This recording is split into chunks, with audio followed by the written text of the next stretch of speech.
Hey you guys, it's Day Day. We're here for Teen Mom OG Season 7. Let's do it. So we start off with, I'm going to start off with Amber. Amber has had so many ups and downs. You know, she was in an abusive relationship. She's been to jail. She's battled with a lot of shit. Amber has a lot of demons. She struggles with mental health, but now she's finally in a good place. She's co-parenting with Gary. She's with Andrew. They're having a baby. Well, Amber's with Andrew, and then the baby, I guess her water breaks. So she has her baby sooner than expected. We flash over to Gary, and Gary's talking with his girlfriend. The girlfriend asks him, so how do you feel about the baby? I talked to Amber, texted me and said the baby's here. And I found it really interesting that Amber texted her that the baby was there, but not Gary. Like, I like the fact that they can, text each other and cohabitate, but it just seemed like Gary did not know the baby was there until his girlfriend told him. But he shares a seed with Amber, basically. But that was just me. And did anybody else feel like his first initial face was not a pleasant face? Like, maybe he's not really here for Amber moving on and having a baby, but that's just me. So they were like, yeah, we're gonna go see the baby. Gary thinks it's fine. Gary's also happy that they are able to cohabitate and co-parent with their baby. So they go to see Amber, and it's so cute. She saw her baby brother, and I'm just really happy for Amber. I hope everything works out for them. Next, we have Cheyenne. Cheyenne is a sister. She's really pretty. She's a new character on the show. She was on The Challenge, and I forgot what shows of MTV she was on, but she was on some MTV shows where she was competing and stuff. And I guess while on one of the shows she was on, she started messing with one of the guys in the house, Corey, who is cute. Corey and Cheyenne, they're very attractive people.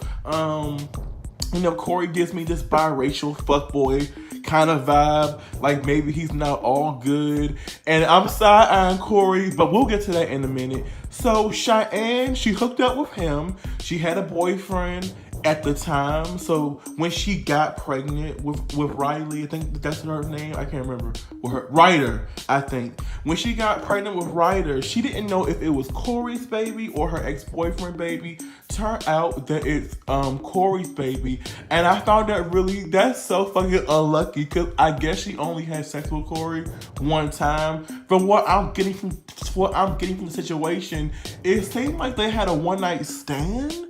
So from the one-night stand, she got pregnant. It's Corey's baby. They're co-parenting.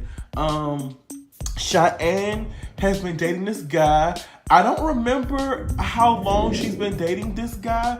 I don't know, but I feel like it's a new relationship, and they're already moved in together. He moved in with Cheyenne and her sister. Corey comes, he drops off the baby. Everything seems cool.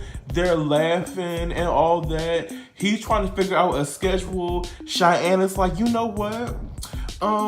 Next week, I'll get back to you about that schedule. I'm like, Cheyenne, come on. I feel like you had plenty enough time while that baby was with Corey to figure out y'all's schedule or whatever, but we're gonna let that slide. So Corey leaves, and while he's leaving, the baby says, I love you, Daddy, goodbye. And Cheyenne comes out, and she's like, oh my God, Corey. She said, I love you, and all this shit. And he just said, yes, I'm doing something. It was adorable. It was cute. I was smiling the whole time like a little bitch. But, I'm a sucker for these kind of things. So we go see Corey, and he's talking to his friend Jose and Tori. Tori, I follow him on Instagram. I think he was also one of the people on the shows, the MTV competing shows, and we have Jose. I don't know if Jose is MTV alumni too. I'm not sure, but they're talking. And the most important thing that came out of the conversation between Corey and his friends was that we found out that Corey does not like the fact that Cheyenne's boyfriend lives with Ryder and Cheyenne, and that was interesting to me. And I feel like maybe Cheyenne wasn't with this guy for a long time, because that's the only reason why I can see, Corey having an issue. But also she's a little girl, and I guess some fathers will feel some kind of way about another man living under the same roof as their child. But they were never together. And that's also funny, is that they were never together. It was a one night stand kind of thing. And they just happened to get pregnant and have this baby. Now Cheyenne goes to meet with her whole family. Her mom is there, her stepdad is there. And they're talking. And one thing that rubbed me the wrong way was that the mom is asking good questions. She's like, how are you going to co-parent? Or whatever. And then the guy's like, I'm not trying to be daddy. I'm not trying to be daddy figure. And it rubbed me the wrong way, because I feel like if you plan on being with this woman's, this child's mother long term and being married, then like the mom said, you are going to be a parental figure in the family. And I just feel like some people get with women for the women and not really take into consideration that there's a child involved too, and there's has to be some kind of parenting communication going on with this baby, especially since she's a baby. So you're going to be one of the men that she probably looks up to growing up or whatever. And I just feel like even though he tried to clean it up and was like, oh well, when she gets older we'll discuss that, I feel like he don't really want to really be hands-on with Ryder, and I don't think that's right. Oh my god, this whole Cheyenne shit is so fucking messy. I have to take back something. Now looking back on it and seeing how Corey feels, I completely agree with the way Cheyenne's boyfriend handled the whole, I'm not trying to be her dad, because I feel like Corey's, he feels some kind of way. He's intimidated by the fact that he's with his daughter a lot of the time, more times than him, because he has her 3 days out of the week, and Cheyenne has her 4 days out of the week. So he feels some kind of way. But what's messy is Cheyenne, sis, you are playing both sides of the fence. You are dibbling and dabbling. So what Cheyenne is doing is Cheyenne is sending Corey mixed signals.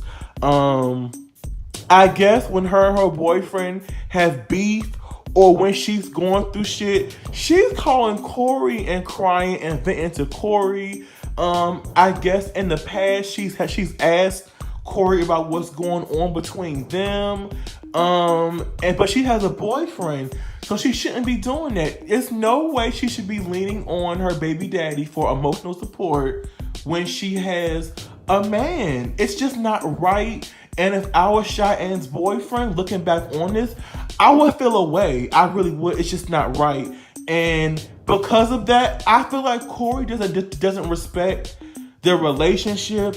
He's like, just be single. You should just be single. And why isn't he moving? Why? I think he's looking for his own place. And Cheyenne claims he's still looking for his own place or whatever. I don't know what's going on. I just know, Cheyenne, sis, you doing a little bit too much right now. So, Cheyenne has Ryder in baby gymnastics, and she is meeting Corey. Her and her mom are meeting Corey for the gymnastics class, and she didn't invite her boyfriend because she didn't want things to be awkward, and plus she knows how Corey feels about him. So, and also, I don't understand why the boyfriend really wants to go, but the boyfriend's on his way out, and he feels some kind of way about not being, having an invite to the baby gymnastics class. And I'm just thinking, it's not that fucking serious. It's just baby gymnastics. It's not a big deal, But they go, and you guys, I'm so sorry, but Cheyenne has more chemistry with Corey. I feel like when she's with Corey, she's constantly laughing at him. She's smiling. They just have good chemistry. Shit, you can tell they really like each other, basically. Corey came out with flowers to meet them. Cheyenne keeps on asking, are these for me? Are these for me? Are you sure these are not for me? And he keeps on saying, no, these aren't for you. I don't know if Corey's playing mind games, or I feel like Corey might be playing mind games. I think that Corey is doing mental gymnastics with Cheyenne, and I think that Cheyenne can't take the shit. She really can't. But yeah, they're in the gymnastic class, and they just seem so happy. So much chemistry. Big happy family to me. He's a good dad, and I love that he's so involved and present in her life. Go back home, Cheyenne is doing whatever she's doing, and the boyfriend confronts her. He's just like, so why didn't I get an invite? Like, why can't I come? Blah, blah, blah, blah, blah. She's like, it's not about that, but I think it'll be weird. I don't know how to mix you two together. And he's just like, I don't want to be her. I don't want to take his place. I don't want to be her dad. And she's just like, okay. And I feel like he's making it a bigger deal. I feel like his main issue should be, does Cheyenne want him? Not if he can come to a fucking baby gymnastics lesson. But I can still work that out. Tyler is losing empathy for Caitlyn. I think it's so fucked up that he, she's going through her anxiety, and he is just like slowly but surely losing empathy and compassion for her. The mom is too. The mom was like, I feel some kind of way when she's just doing nothing, just watching movies, sitting on her fat fucking ass, while you're just picking up the slack with the kids and shit. And I'm just like, well, Caitlyn, I don't feel like Caitlyn needs another kid, because I understand both sides. I understand how Tyler can feel like it's not fair that he's been stuck with the burden while she goes off and doing her thing. But at the same time, mental illness is important, and if she needs help, she needs help. And I think that as her husband, as her support system, he should understand that without losing compassion. But I understand why he feels away. So it's hard, but I get both sides. Macy sitting with her friend or the producer or whatever, because it just seems like this show is pretty much half talking to spouses and parents and shit, and half talking to producers. But she's talking to some girl that I guess she knows somehow. And like I said before, I feel like Macy is not happy with is not happy. I feel like either she wanted, I don't feel like she wanted him to see Bentley. I just don't. I feel like she wanted a harsher sentence for Ryan, and it just shows all over her face. Even though she says over and over again, well, I just don't want him to not be a dad. But I feel like, I don't know, I just get a feeling that she's just not happy with the outcome of the court hearing. So Tyler is in therapy. He met up with a therapist, which I think is excellent, that when he's going through things that he has enough sense to go seek help for it. He's talking with the therapist, and he's pretty much saying how he is over Caitlyn. He's over the marriage. He's not happy. Something needs to change. He's been the backbone of the relationship for a long time. I talked to my cousin. She told me that Tyler put up with a lot of shit. He's been the backbone, and that he's been more there for her than she's been there for them. And I get it, and I get why he's frustrated and upset. But at the same time, a part of me feels like, damn, like she needs support. Like she's going through, depression and anxiety, and he's checking out. I guess he's had enough. I guess he's over it now, and he took all that he can take. And I guess right now, him and Caitlyn need to touch bases and see what can change moving forward to the future, basically. Cheyenne and Corey. So Cheyenne is in the car with her mom, and she feels like me. I'm with Cheyenne. Why is it so important for you to go to gymnastics with me and Ryder? Like, it's not that big of a deal, you know what I'm saying? But the mom, I guess she's been more rational, roll my eyes. She feels like he is basically her stepdad. He wants to be involved. He wants to support her. And I feel like he can support her in other ways. I feel like there are some things that I feel like step-parents need to take a step back and let the parents handle it. And I think like stuff like that, going for support every once in a while is okay. So I think that Cheyenne needs to be more realistic. You know, he is going to want to be a part of something sometimes, but at the same time, I still don't think that it's been that serious for him to go or whatever. The mom thinks that Cheyenne needs to include him more. I guess, okay? Bristol motherfucking Palin. Y'all, I have compassion for people with PTSD, but I don't think you having PTSD is grounds for you for me to be your punching bag or justifies you insulting me and making me feel like shit. And I think that Bristol needs to figure out, you know, is this worth it? Yes, she loves him. She wants to be married to him or whatever. But I feel like while he's going through PTSD, I feel like he's using it as an excuse to be an asshole. Like, I feel like he needs therapy. I don't know if he's in therapy or seeking help, but he needs to figure out another way other than taking his frustrations and anger out on Bristol, you know, to deal with PTSD. Is he taking his frustrations out on the kids? No, he's not. So he has enough self-control not to bring the kids into his PTSD drama, but he can't figure out ways to spare Bristol. The shit is fucked up, and I understand exactly what Bristol said. Just because you're going through PTSD doesn't mean that I need to be your punching bag. And when she's just voicing her opinion and voicing her feelings, he gets defensive and he just gets all rowdy and he just starts attacking again. He gets, on attack mode.